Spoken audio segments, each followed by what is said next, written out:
नमस्कार. मी प्राध्यापक विजय राऊत, श्री पंढरीनाथ महाविद्यालय नरखेड. मागील काही नोट्समध्ये आपण रसयात्रा या पुस्तकासंदर्भात, संपादित पुस्तकासंदर्भात काही नोट्स ई शिक्षा या पोर्टलवर टाकलेले आहेत. आणि आज पहिल्यांदा आपण रसग्रहणाकडे वळतो आहोत. त्याआधी आपण कुसुमाग्रजांची सामाजिक कविता, कुसुमाग्रजांची प्रेम कविता, कुसुमाग्रजांची निसर्ग कविता या संदर्भात नोट्स टाकलेले आहे. आता पुढे आपण कुसुमाग्रजांच्या काही निवडक कवितेचं रसग्रहण करणार आहोत.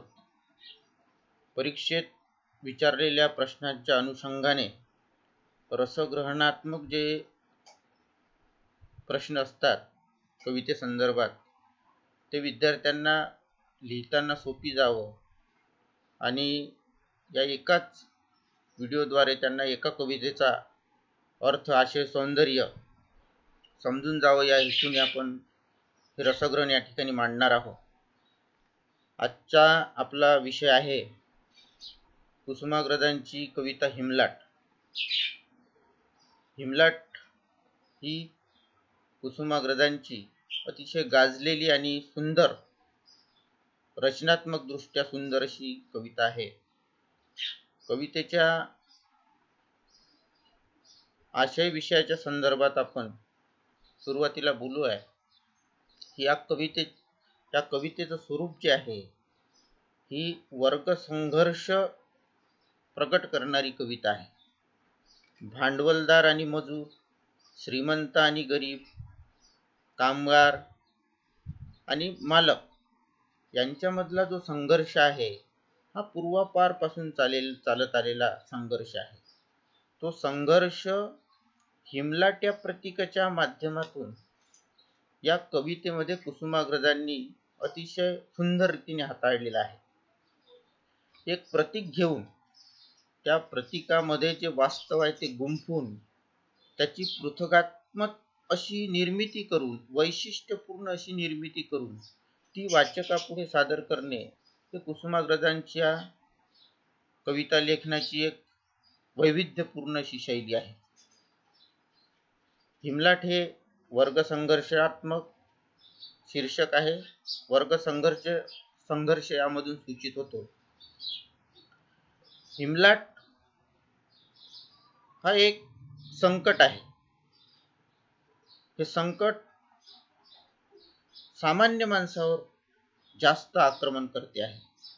अर्थातच ते सामान्य माणसं म्हणजे गरीब आहेत, ते सामान्य माणसं म्हणजे मजूर आहे. आणखीही जे सबल्टर्न घटक आहे, वंचित घटक आहे, ते वंचित घटक यामध्ये आपल्याला ग्राह्य धरावे लागतात. हिमलाट ज्याप्रमाणे अतिशय थंडीची लाट, अंग गारठून टाकणारी लाट, गारांचा पाऊस पडल्यानंतर जी लाट येते, गारांचा पाऊसही म्हणायला आपल्याला हरकत नाही. आणि अशा लाटेंमध्ये अशी थंड वादळाची हवा आणि ही हिमलाट जेव्हा येते, अर्थातच ही हिमलाट एक संकट आहे. ही जेव्हा हिमलाट येते तेव्हा सर्वसामान्य माणसावर त्याचा वार पहिल्यांदा होतो आणि त्यामध्ये पहिला बळी हा गरिबाचा जातो, वंचिताचा जातो, कामगाराचा जातो. त्यामधून उच्चवर्णीय लोक मोठ्या शिताफीने निसटून जातात. त्या संकटावर ते मात करतात. किंबहुना असं आपण म्हणूया की ते संकट त्यांच्या वाट्यालाही जात नाही. पण गरिबांना ते अतिशय खालच्या पातळीवर जाऊन छळत असते. अशा प्रकारचा एक आलेख या कवितेमध्ये मांडलेला आहे. आपण कवितेच्या रसग्रहणाला सुरुवात करूया. हिमलाट पहाटे पहा जगावरी आली, हिमलाट पहाटे पहा जगावरी आली,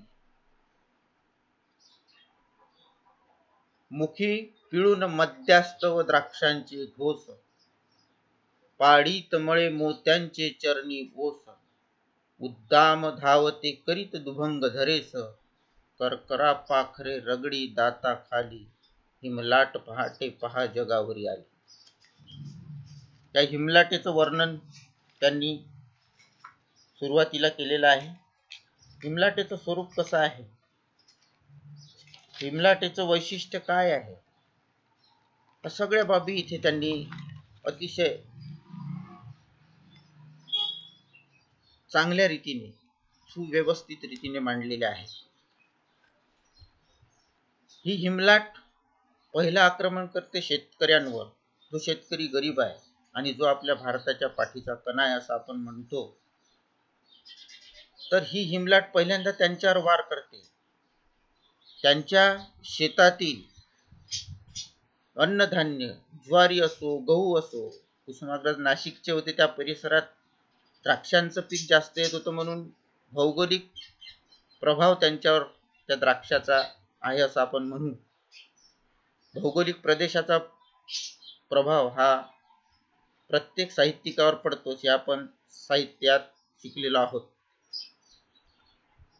तर त्यांच्यावरही तो भौगोलिक परिस्थितीचा प्रभाव, भूगोलाचा प्रभाव पडलेला आहे. म्हणून द्राक्ष त्या ठिकाणी आलेले आहे की गरिबांच्या शेतातील द्राक्ष ती हिमलाट कशी चुरगळून टाकते, तिचा रस काढून टाकते. म्हणजे शेतातल्या पूर्ण मालाचा नुकसान जे आहे ती हिमलाट क्षणार्धात करून टाकते. तिला बळी हा गरीब शेतकरी जातो आहे. ही विदारकता आहे. पहिल्या कडव्यामध्ये त्यांनी जी मांडलेली आहे ती विदारकता अतिशय समर्पक शब्दात त्यांनी मांडलेली आहे. मुखी पिळून मध्यास्त व द्राक्षांचे घोष, ज्याप्रमाणे मद्यासारखा एकच त्याला रचावा आणि संपून टाकावा, त्याप्रमाणे एका घोटातच, एका घासातच ती हिमलाट जी आहे लाट पसरली. पूर्ण शेतमळे, पूर्ण त्याचा माल आहे, पीक आहे, पूर्ण ती नासधूस होऊन जाते. त्या नासधुसीचं चित्रण या ठिकाणी येते आहे. पाडीत मळे मोत्यांचे चरणी ओस, जे मोत्यासारखे कंस लागलेले आहे ज्वारीचे, जे कणीस आलेलं आहे, उद्या ज्याच्यावर गुजराण करणार आहे जे गरीब लोक, बाजारात विकून जे 2 पैसे कमावणार आहे, त्या गरिबांच्या शेतातील ज्वारीचे, मक्याचे, ज्या धान्याचे असेल ते पूर्ण मळे ओस पडलेले आहे हिमलाटे. उद्दाम धावते आहे, ती मुजोरपणाने धावते आहे. उद्दाम धावते करीत दुभंग धरेस, तिची शेती आहे, तिची जमीन आहे, शेतकरी ज्यावर आपला उदरनिर्वाह करतो, ज्यावर आपलं उत्पन्न घेतो, ज्यावर पीक पिकवतो, ते शेती त्यांनी फाकून गेलेली आहे, भेगा पडलेल्या आहे त्या शेती, त्या हिमलाटेने. त्याच्यामुळे तिथे स्थिर काहीच नाही, सगळी अस्थिरता त्या ठिकाणी माजलेली आहे. अशा अस्थिर अवस्थेचं वर्णन पहिल्या कडव्यात कुसुमाग्रज करतात. पूर्ण भेगाळलेल्या जमिनीमध्ये, आणि अशी ही दुरावस्था, हाल करणारी जी हिमलाट आहे ती या जगावर पसरलेली आहे. पण जगावर पसरली, पण तिचा पहिला भक्ष्य जो आहे, पहिलं सावध जे आहे, पहिला आणि शेवटचं त्या हिमलाटेचं ते सावध म्हणजे गरीब, कामगार, मजूर वर्ग आहे. म्हणून आधी आपण याच्यावर विचार केलेला आहे की वर्ग संघर्ष आहे. संकट येतात, श्रीमंतांना संकटाचा फार त्रास होत नाही, किंबहुना ते त्याच्यावर सहज मात करून जातात. गरीब माणसं त्याहून सावरायला अधिक वेळ लागतो. म्हणजे कधी कधी संकट ही गरीब आणि श्रीमंत पाहूनही येतात असं म्हणायला काही हरकत नाही. आता हाच भेदभाव आहे, हा फरक आहे की ही जी हिमलाट आहे ही गरिबांची नासधूस केलेली आहे. तिने मोत्यांचे, पिकाचे, ज्वारीचे कंस, शेतमळे पूर्ण ओस केलेले आहे. द्राक्षाचे घड तिने पिऊन पूर्ण सुकवून टाकलेले आहे, जमिनीला भेगा पाडलेल्या आहे. आणि अशी ही क्रूर हिमलाट जी आहे गरिबांसाठी, ती क्रूर हिमलाट या जगावर पसरलेली आहे. दुसऱ्या कडव्यामध्ये श्रीमंतावर काय फरक पडतो त्या हिमलाटेचा, त्याचं वर्णन सुंदर रीतीने केलेलं आहे. गरिबावर पडलेला फरक आपण पाहिलेला आहे. गरिबावर जो प्रभाव पडलेला आहे, प्रभावित झालेली क्षेत्र आपण पाहिलेली आहे. आता दुसऱ्या कडव्यात ते श्रीमंतावर काय फरक पडतो याची चिकित्सा याचं एक रंगतदार वर्णन ते करतात. अगदी विरोधात आहे. दोन्ही गोष्टीमध्ये खूप जमीन आणि आकाशाचा फरक आहे. श्रीमंत महाली तिथे हिला न थारा. हिमलाट आहे. ही हिमलाट गरिबांची नासधूस केलेली आहे. त्याचं गरिबांचं एक प्रकारे शोषण केलेलं आहे. परंतु श्रीमंताच्या घरी गेल्यानंतर श्रीमंताच्या घरीला थाराच मिळत नाही. नो एंट्री आहे. नो एंट्रीचा बोर्ड लागलेला आहे. कारण श्रीमंत आहे. त्या श्रीमंताच्या वाट्याला ती जात नाही. श्रीमंत महाली तिथे हिला न थारा. मखमाली दुलिया देती मधुर. व श्रीमंताचे उपभोग्य वस्तू तिथे आहे. त्या हिमलाटे थंडीच्या लाटेपासून वाचवण्यासाठीचे सगळे साधन त्या ठिकाणी आहे. त्या साधनामुळे ते श्रीमंत त्या हिमलाटेपासून सहज बचाव करतो. त्याच्यामुळे हिमलाटेचा प्रभाव त्या श्रीमंतावर कधी पडत नाही. मग ही गेली आतमध्ये. ती दुलय आहे, सगळे लाईट आहे, ऊर्जेची सगळी ठिकाणं आहे, सगळं त्या ठिकाणी ऐश्वर्य संपन्न असं वास्तू त्या ठिकाणी आहे. ही आतमध्ये जेव्हा जाते तेव्हा डोकावून पळते कापत ही चथरा. ही जेव्हा आतमध्ये प्रवेश करते श्रीमंत फक्त प्रवेशही नाही करत, ती फक्त बघते आहे, डोकावते आहे, डोकावून बघते आतमध्ये की आपले हे भक्षक आहे का, आपण याचं शोषण करू शकतो का, आपण हे सावज पकडू शकतो का, आपण याच्यावर आक्रमण करू शकतो का. फक्त ती हिमलाट बघते आहे. म्हणजे जसे गरीब परिस्थितीचा सामना करण्यासाठी गरीबाला त्या गोष्टीला आपल्याला फेस करावा लागतो. त्याचा सरळ संघर्ष हा त्या गरीब माणसाशीच असतो कोणत्याही संकटाचा. तसा त्या हिमलाटीचा सरळ संघर्ष त्या शेतकऱ्यांचा आहे, गरिबांचा आहे, कामगारांची आहे. श्रीमंतांशी ती हात मिळवत नाही. ती सरळ जाऊन भिडत नाही, संघर्ष करण्यास उभी राहत नाही, आव्हान करत नाही. ती भीते. कारण तिला माहित आहे की आपण जर इथे आतमध्ये आपल्यापासून बचाव करण्याकरता इथे अनेक साधनं आहेत. गरिबांजवळ अशी संकटांजवळून बचाव करण्यासाठी, स्वतःला वाचवण्यासाठी काही साधनं नसतात. त्या अपुऱ्या साधनांशी तो लढत असतो. डोकावून पळते कापत हीच थरारा. हो काय दरारा. काय दरारा आहे कणकाचा. कणकाचा, सोन्याचा, श्रीमंतीचा, ऐश्वर्याचा काय दरारा आहे. भीती आहे. त्या भीतीमुळेच ती हिमलाट श्रीमंतांच्या घरात पोहोचत नाही, म्हणजे येऊच देत नाही असं म्हणायला काही हरकत नाही. आणि अशी ही भेदभाव करणारी हिमलाट हा दोन वर्गामध्ये भेदभाव करते आहे. दोन घटकामध्ये माणूस असूनही श्रीमंत आणि गरीब दोन घटकामध्ये ही हिमलाट भेदभाव करते आहे. हे एक प्रतीक जरी असलं, प्रतिकात्मक अतिशय नाट्यमय पद्धतीने वाचताना अतिशय आपल्याला आनंद येतो. आपल्याला वाचताना कविता अतिशय भावली जाते, भावते असं म्हणतो आपण. पण त्याच्या आतमध्ये तिची विदारकता आहे. त्या कवितेमधलं जे दुःख आहे ते आपण समजून घ्यायला पाहिजे. की इथे कसा पूर्वापार चालत आलेला भेदभाव आहे वर्ग संघर्षाचा, तो इथे कवीला स्पष्ट करायचा आहे. त्या उलट आणखी ही श्रीमंताच्या महालात जाते ही हिमलाट. जाताना डोकावते, गेली डोकावते आणि परत येते. भीते, त्यांच्या श्रीमंतीला भीते. ती संकट भीतात श्रीमंतीला. असं दुसऱ्याकडे पाहून परंतु कुठे कुडाची खोपी. पुन्हा तेच गरीब ज्यांचे शेतमळे उद्ध्वस्त केलेले आहे हिमलाटेने, तेच हिमलाट त्या गरिबांच्या खोपडीत पुन्हा आता शेत केली. त्यांच्या घरापर्यंत पोहोचल्यानंतर कुठे कुडाची, काड्या कुड्याची, कौलारांची, पडकी कशी तरी घरं आहे. गरीबच ते. त्याच्यामुळे त्यांची घरे काही आलेशान अशी महलासारखी नाहीच आहे. श्रीमंताचा महल आहे. पहिल्या कडव्यात आपण बघितले का श्रीमंत महाली. आणि इथे पाहून परंतु कुठे कुडाची खोपी आहे. तिथे महाल आहे, इथे खोपडा आहे. त्या खोपड्यात ती जाते आहे. गेल्यानंतर ती डोकावते आहे. डोकावल्यानंतर तिला सावज दिसते आहे. कंगाल कांबळी टाकून गेले. असे कंगाल लोक.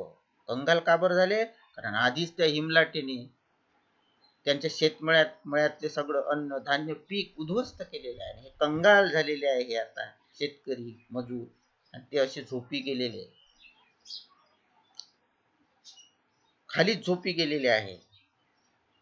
आणि शेकडो कवाडे वाट जावयास, तिला काही एंट्री करण्यासाठी एकच दार नाही. जसं महलात एक मोठं दार असते आणि त्या दारामधून आपल्याला तो दरवाजा असतो, दरवाजातून आपल्याला आतमध्ये जायचं. गरिबांचं असं काही मोठं दार वगैरे नसते. गरिबांचे घर काड्यांनी बनलेली असतात. त्याला आपण ग्रामीण भाषेत जागोजागी त्याला फटी असतात, जागा असतात, छिद्र असतात, काड्याकुड्यांची कौलारू तुटलेली असतात. तिथे जागा असते. ती हिमलाट, थंडीची लाट आतमध्ये शिरते आहे शोषण करण्यासाठी. भुकेली आहे, कडकडून पडते लाव तेथे लाव भुकी. आणि जशी एखादी राक्षसीनी असावी, एखादं भुकेलं श्वापद असावं, तसं भुकेलं श्वापद त्या गरिबांवर जाऊन तुटून पडते आहे. अशी संकट जशी कंबरड मोडून टाकते एखाद्या गरीबाचा आल्यानंतर. एखादा त्यांच्यावर संकटाची वेळ आली, तो गरीब उद्ध्वस्त होऊन जातो. लाव एखाद्या स्वापदासारखी ही हिमलाट जी आहे त्या गरिबांवर जाऊन तुटून पडते आहे. अशी ही हिमलाट जेव्हा जगाचा उदय होण्याची शक्यता सुरू आहे, त्या उदयाच्याच वेळेस ही हिमलाट पूर्ण जगावर पसरते आणि त्या हिमलाटीचे बळी गरीब जातात. ही हिमलाट आहे, ही मानवनिर्मित आहे. ही हिमलाट प्रतीक आहे, पण ही मानवनिर्मित लाट आहे. हे किती हा संघर्ष पूर्वापारपासून चालत आलेला असल्यामुळे तो आता नष्ट करण्याचा आपल्यामध्ये ताकद नाही आहे, आपल्यामध्ये ती ऊर्जा नाही आहे. कारण आपण मानव आहे आणि मानव आपण या ना त्या कारणाने तशा गोष्टीचं समर्थन करीत असतो. म्हणून हे आपल्याने नष्ट होणार नाही, आपण करू शकत नाही, असमर्थ आहोत आपण. म्हणून काहीतरी दैवी शक्ती आहे, त्या दैवी शक्तीला ते आवाहन करतात, दैवी शक्तीला पाचारण करतात, विनंती करतात की ज्योतीतून धावते या तेज कर. हा अंधकार माजलेला आहे शोषणाचा, हे शोषण आहे, हा भेदभाव आहे, हे दैन्य, हे दुःख आहे. दुःख असा हे सगळं अंधकार जो आहे तो असा सहज नष्ट होणार नाही. त्याच्यासाठी काहीतरी असं दैवी, बलवान, अलौकिक अशी गोष्ट पाहिजे. म्हणून ज्योतीतल्या साध्या तेज कणांना ते आवाहन करतात की या, मिळून या. हळूहळू ते सगळं तेज बंड करून उठण्याचा, तेज गोळा करण्याचा प्रयत्न करतात. ज्योतीतून धावत या तेज कण सारे, या यज्ञातील अन सरणातील. सरण आणि यज्ञ, एकीकडे यज्ञासारखे पवित्र गोष्ट आणि सरणासारखी ज्याला आपण अपवित्र म्हणू एखाद्या वेळी, अशी गोष्ट तसं नाही आहे. तरी आपण या उदाहरण समजण्यासाठी लक्षात घेऊया की या दोन्ही मधले निखारे जे तेजस्वी आहे, एक मनाला मोक्ष, एक सरणातील निखारे माणसाला मोक्ष अमरत्वाकडे घेऊन जाते, आणि दुसरीकडे यज्ञ माणसाच्या जीवनासाठी प्रयत्न करतो आहे. असे दोन्हीही प्रकारचे निखारे तेच त्यांना हवं आहे. ते तेच ते मागतात. नभाला, आकाशाला आता माणसाने हतबल झालेला आहे माणूस. हा भेदभाव पाहून, हा संघर्ष पाहून, हे पिळवणूक, हे शोषण पाहून, त्याच्यापुढे आकाशाला पुन्हा ते एकदा विनवणी करता काही रे ढाळ नभा तव ज्वालामय तारे. हे नभा, हे आकाशा, काहीतरी उल्कापात कर, की जेणेकरून हा संघर्ष नष्ट झाला पाहिजे. हे अज्ञान जे लोकांमध्ये आहे ते नष्ट झालं पाहिजे, दूर झालं पाहिजे. पेटवू द्या वनवा कणा. आणि अशा या शोषणाच्या विरोधात कणा मशाली पेटवायच्या आहे, बंड पुकारायचा आहे. प्रस्थापित व्यवस्थेविरुद्ध बंड पुकारायचा आहे. ही व्यवस्था कोलमडून टाकायची आहे, परिवर्तन करायचं आहे. सर्व समान आहे, सर्वांनी संघर्ष करायचा आहे, सोबत करायचा आहे. कोणी कुणाची पिळवणूक करणार नाही. त्याच्यामुळे अशा मशाली पेटवायच्या, बंडाच्या बंड करून आपल्याला पेटायचं आहे. आणि ही जी व्यवस्था आहे, वर्ग व्यवस्था, हीच नष्ट करायची आहे. सर्व माणसं समान करायची आहे. म्हणून ते रे ढाळ नभा तव ज्वालामय तारे, पेटवू द्या वनवा कणा कणात मशाली पेट. माणसाच्या मनातही पेटल्या पाहिजे, प्रत्येक ठिकाणच्या कणात पेटल्या पाहिजे, प्रत्येक ठिकाणी त्याचा प्रचार प्रसार झाला पाहिजे. अशा ही हिमलाट जगावर आलेली आहे. आणि या हिमलाटीचा नाश करण्यासाठी अखेर ते दैवी शक्तींना आवाहन करताय जे अलौकिक आहे त्या अलौकिक शक्तीला ते पाचारण करते. प्रस्तुत कवितेमधून हिमलाट हे एक प्रतीक मानलं गेलेलं आहे. हिमलाटेसारख्या अनेक अशा गोष्टी आहेत की जे पर्टिक्युलर निश्चितपणे एका वर्गाला समोर ठेवू, एका वर्गाला टार्गेट करू, एका वर्गावर नेम धरू अशा गोष्टी त्यांच्यावर आक्रमण करतात.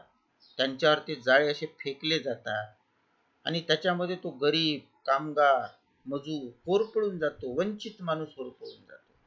आणि तेव्हा माणसाची हतबलता असते की हे माझ्यासाठी, फक्त गरीब माणूस प्रश्न विचारतो की हे माझ्यासाठीच का, हे माझ्याच नशिबी का, हे मलाच भोग का बरं भोगावे लागत आहे. पण अशा गोष्टी सुद्धा हा फक्त वर्ग पाहून निर्मित केलेल्या असतात. त्याच्यामुळे ही जी व्यवस्था आहे ही व्यवस्था कुठेतरी थांबली पाहिजे, कुठेतरी याचा नायनाट झाला पाहिजे. ह्या हिमलाटेचा नाश, हिमलाटेसारख्या अनेक गोष्टी ज्या फक्त गरिबांनाच शोषण करण्यासाठी अजून सिद्ध आहे, तयार आहे, टपलेले आहे असं आपण म्हणू शकतो. तर या अनुषंगाने हिमलाटे या कवितेचं रसग्रहण या प्रकारे किंवा आणखी आपण जास्त किंवा कमी शब्दात मांडण्याचा प्रयत्न करू शकतो. आणखीही काही शब्द आपण यामध्ये चांगली शब्दरचना आपण करू शकतो. या कवितेमध्ये जे निसर्गाचं वर्णन जे आलेलं आहे ते अतिशय उत्तम वर्णन आलेलं आहे. यामध्ये कवितेची रचना जी आहे, यमक जे आहे, छंद जे आहे ते अतिशय व्यवस्थितपणे त्याचं कन्स्ट्रक्शन, त्याची रचना कुसुमाग्रजांनी या कवितेमध्ये केलेली आहे. कवितेचा शेवट आपण अनुभवला तर कवितेचा शेवटही आपल्याला अतिशय उत्तम असं जाणवतो.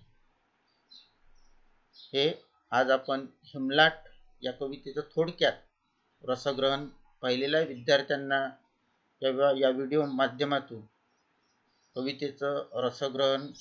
कवितेच्या रसग्रहणाचा प्रश्न आला तर त्याची उत्तरं आपण या माध्यमातून सोडू शकतो.